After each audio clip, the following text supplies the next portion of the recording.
네, 오늘 본문은 요한복음 20장인데요.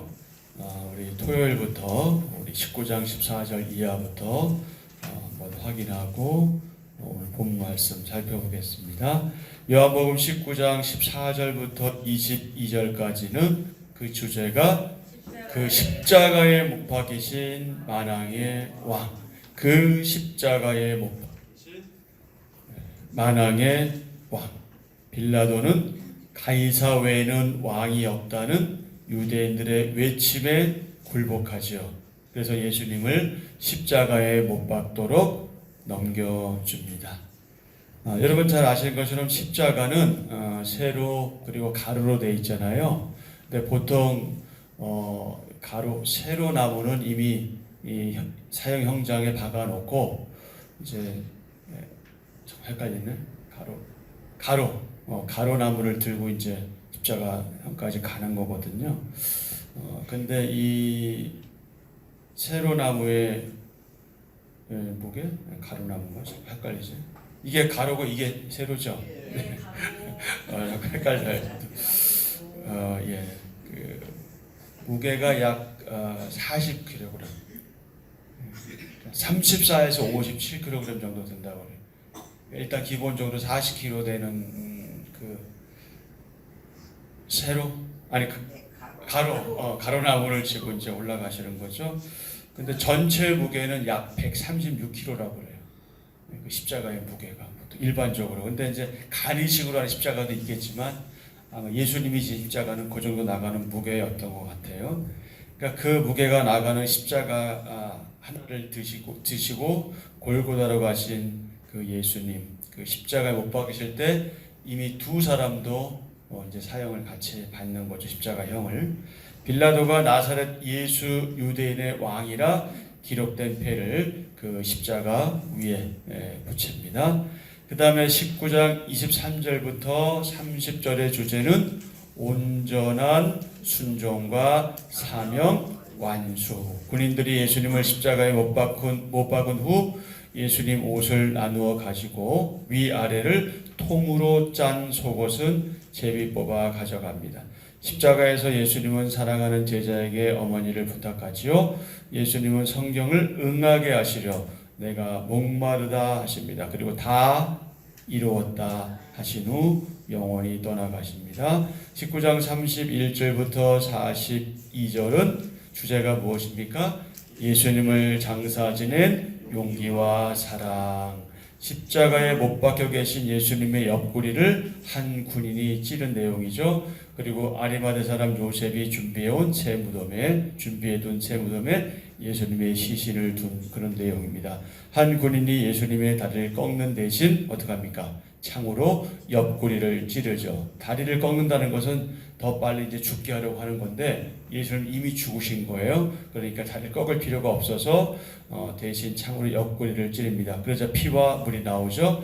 아리마대 요셉이 빌라도의 허락을 받아서 예수님의 시신을 가져갑니다. 니고데모는 몰약과 침향 섞은 것을 가져오죠. 이들이 예수님의 시신을 향품과 함께 세마포로 싸고 동산 안에 새 무덤에 둡니다. 자, 오늘은 요한복음 20장 1절부터 10절 메시아 그리스도 예수님의 다시 살아나심. 자, 주제는 부활을 확증하는 빈 무덤. 아멘. 1절입니다. 20장 1절.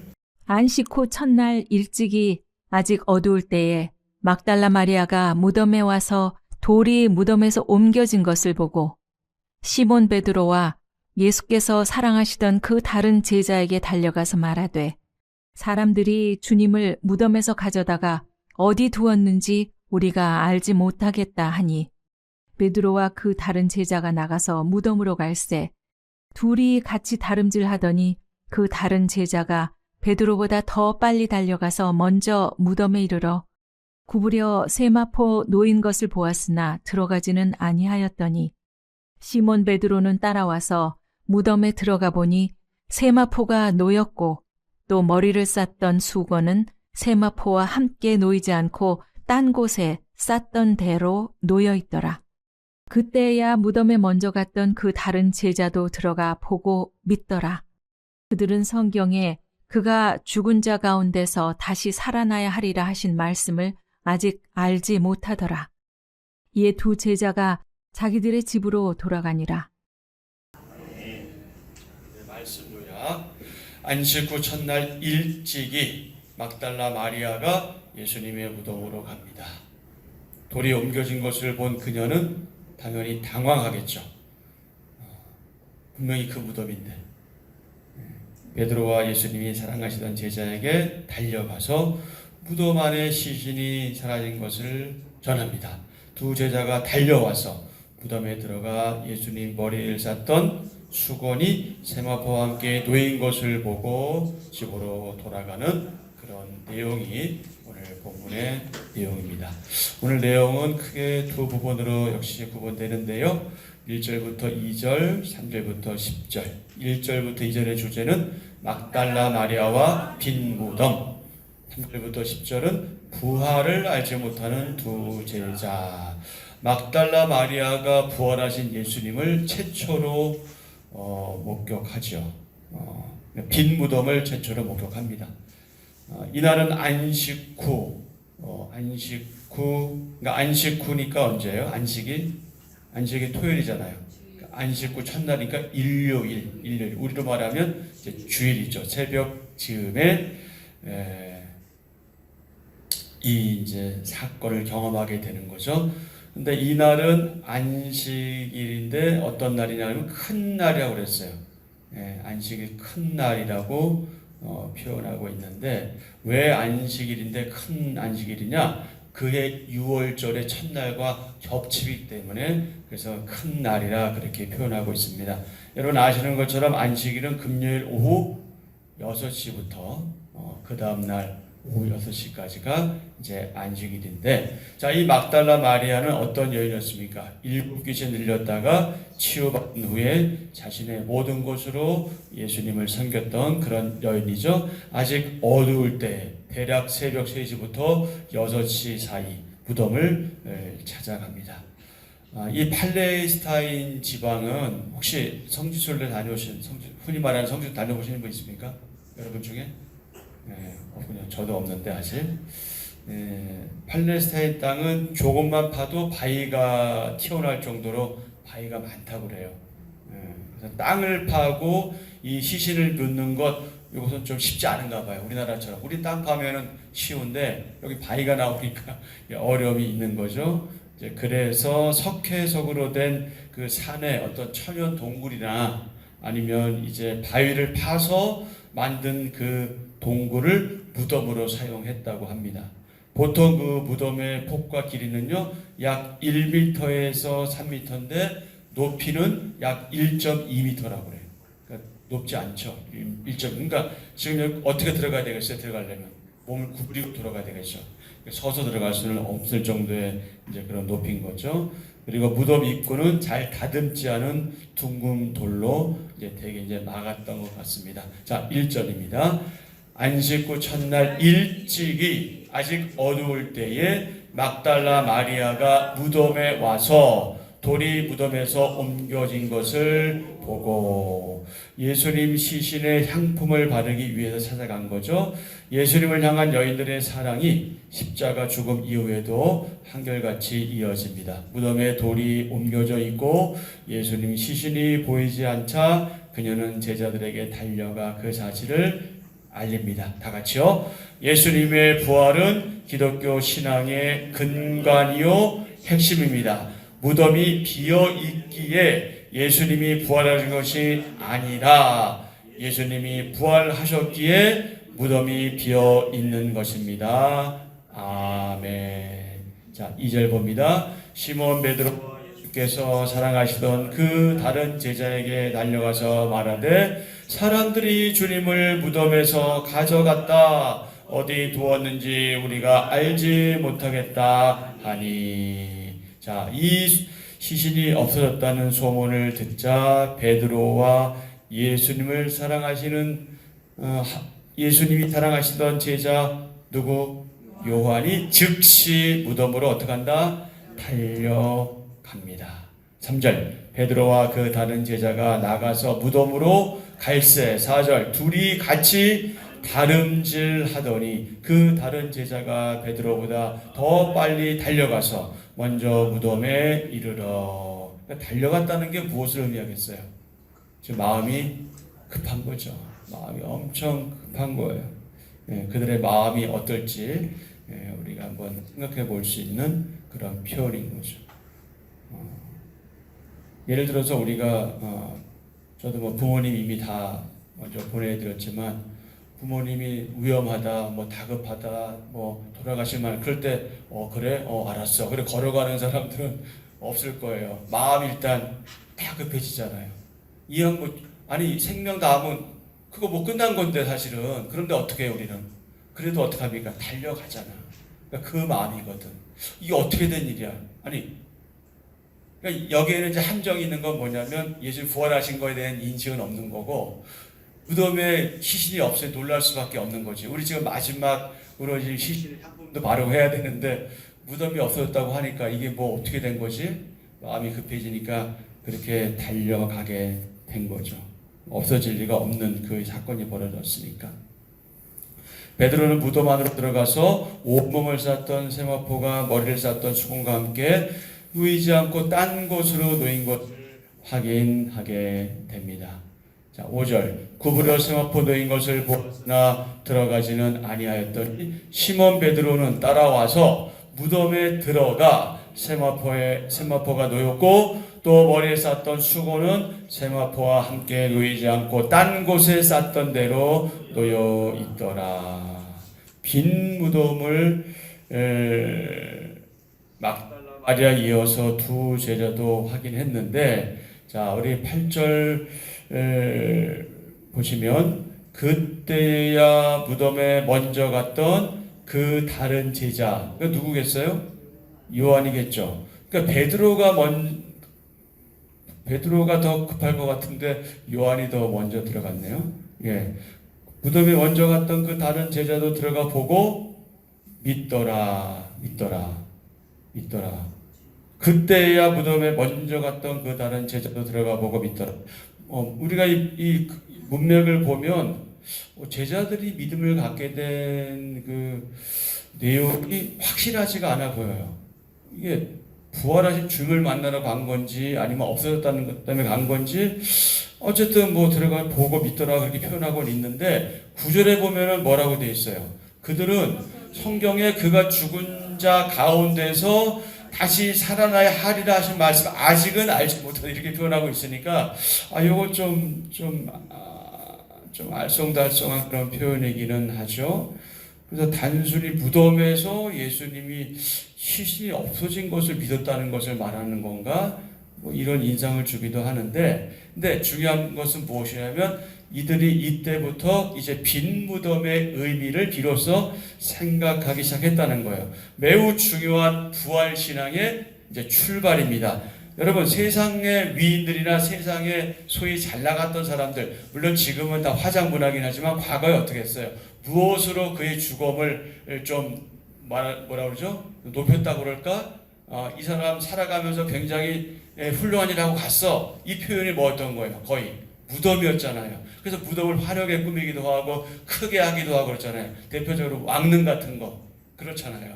예, 그런 거란 말이에요. 그렇게 화려하게 꾸민 무덤으로 그들의 권세라든지 그들의 평생 동안의 영향력이라든지 이런 거를 말했다면 이제 사실 포장하는 거죠. 하지만 무덤 안에는 무엇이 있는 거예요?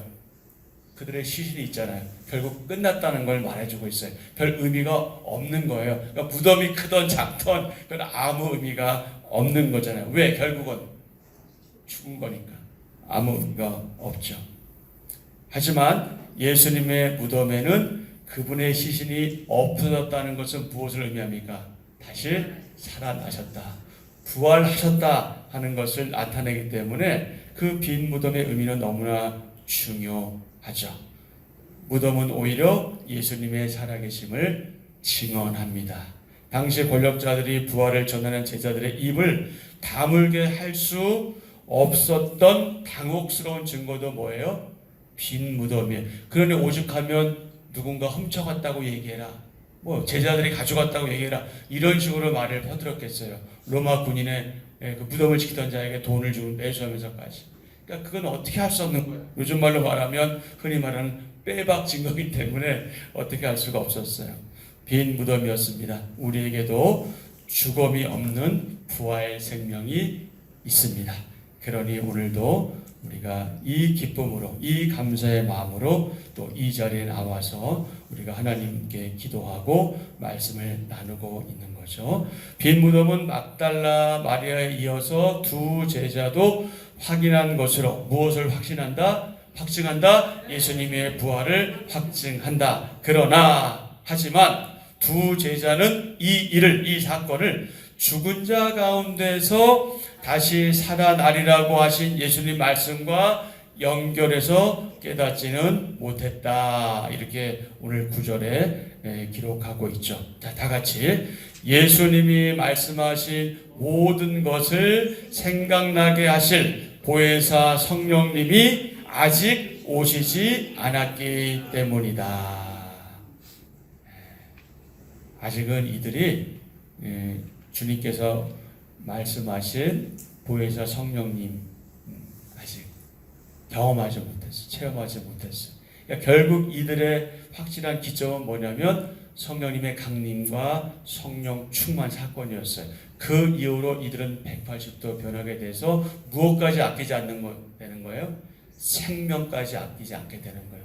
예수님 잡히시고 그들은 다 도망갔잖아요. 그리고 꽁꽁 숨었잖아요. 그러던 그 제자들이 성령 강림과 보혜사 성령님의 이 충만함으로 인해서 이제 목숨도 아끼지 않는 그러한 사람들로 변화된 것을 우리가 확인하게 되는 거죠.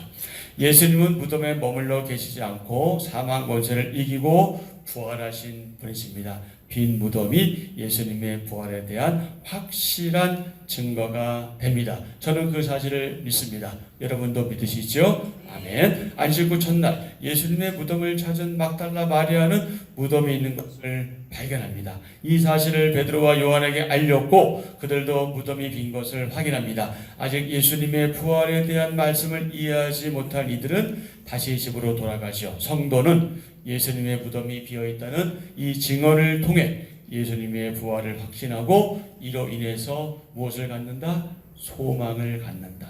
소망을 갖는다.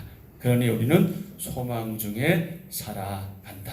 아까도 말씀드렸지만 세상에서는 권세자의 무덤을 화려하게 꾸미고 그 존재를 드러내려 하죠. 하지만 예수님은 인간이 추구하는 그런 영광을 거부하십니다. 다시 사신 예수님은 빈 무덤으로 그분 자신의 영광을 드러내시며 우리에게 부활에 대한 확신과 소망을 주셨습니다. 예수님의 시신이 있던 무덤이 비었다는 사실은요, 부활을 믿는 우리 성도에게는 어떤 소식이 아니다? 슬픈 소식이 아니다. 어떤 소식이다? 기쁜 소식이다. 그래서 기쁜 소식이니까 뭐다? 복음이다. 복음이다. 그래서 예수님의 죽으심, 결국 그 십자가죠. 그 십자가와 죽으심은 우리에게는 복음이다. 성도는 예수님의 무덤이 비었다는 역사적 증거를 통해서 죽음에서 부활하신 예수님을 믿습니다. 성도는 보고 믿는 수준을 넘어서 말씀에 근거한 부활 신앙을 가지고 살아갑니다. 네가 본고로 믿느냐? 보지 않고 믿는 자가 더 복되도다. 그런데 어찌 보면 우리가 베드로나 사도 바울이나 예수님을 경험했던 사람보다 우리가 더 어떤 사람보다 더 훌륭한 사람이다. 왜? 우리는 보지 않고 믿는 거예요. 어디에 있는 대로? 성경에 있는 대로. 그러니까 그 믿음이 우리가 가지고 싶어 가졌겠냐고. 그 믿음을 갖게 하신 하나님을 그래서 우리는 찬양할 수밖에 없고 그분을 늘 생각하고 묵상하고 그분과 교제하면서 그렇게 살아가야 될 존재가 바로 우리임을 알게 됩니다. 말씀에 근거한 부활 신앙. 우리는 부활하신 예수님을 믿습니다. 예수님의 빈 무덤은 우리에게 영생이 있음을 분명히 선포하고 그 영생이 우리에게 주어져 있음을 분명하게 증거합니다. 예수님의 다시 사심으로 영생을 얻은 우리는, 저와 여러분은 예수님의 그 십자가와 그 부활을 담대하게 전하며 그렇게 살아야 합니다. 아멘. 아멘. 한 절 묵상입니다. 같이요. 모든 상황을 말씀으로 해석하는 눈이 필요합니다. 예수님이 시신을 감쌌던 세마포와 수건이 빈 무덤 안에 놓여 있습니다. 예수님은 자신의 죽음과 부활을 여러 번 예고하셨습니다. 시신은 없어지고 세마포와 수건만 있는 것을 보며 제자들은 예수님 말씀을 기억해야 했지만 그러지 못했습니다. 상황을 말씀으로 해석하지 못하면 부활이 시신 분실 사건으로 부활하신 주님이 동산지기로 보일 뿐입니다. 상황을 말씀으로 해석할 때 부활의 기쁨을 경험할 수 있습니다. 아멘. 자, 오늘의 기도 함께 드립니다. 주님, 십자가에서 모든 죄를 도말하시고 사망 권세를 이기시고 부활하신 주님을 찬양합니다. 제가 이해할 수 없을 때에도 하나님은 가장 선하신 것을 이루시는 분임을 고백합니다. 말씀을 알지 못해 하나님의 일을 깨닫지 못하는 일이 없도록 늘 말씀을 가까이 하게 하소서. 아멘. 예수님의 이름으로 기도합니다. 아멘. 아멘. 네, 오늘도 주신 말씀 생각하시면서 기도하시고요. 특별히 사순절 기간입니다. 예수님의 그 십자가 부활에 대해서 깊이 묵상하시며 보내는 그런 시간 되면 좋겠습니다. 주님께서 왜 우리를 위해서 십자가를 지셨는지, 또 왜 부활하셨는지, 또 재림하신 날을 기대하면서 우리 간절한 마음으로 마라나타 주여 어서 오셔서 소망의 기도하시고요. 우리가 늘 기도하는 것처럼 우리 나라와 민족을 위해서, 또 우리 교회를 위해서 특별히 환우들을 위해서 기도하시고요.